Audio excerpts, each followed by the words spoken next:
first step in the under the knee leg warmer is you're going to sew a seam on the back of it with a serger. You could probably use a straight stitch. When you're done with that, you're going to sew the under the knee part long ways, fold it in half and put a serger stitch on it. Fold that in half. See the right sides of the fabric is I am going to take this halfway point halfway on this fold. So it's going to match up over here.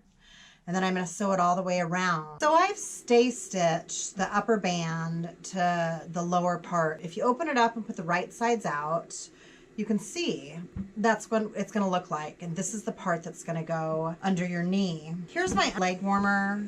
I've hemmed it under with about 1/2 inch, a little bit less. I used a cover stitch. You could also use a zigzag stitch. This side's going to go underneath the knee.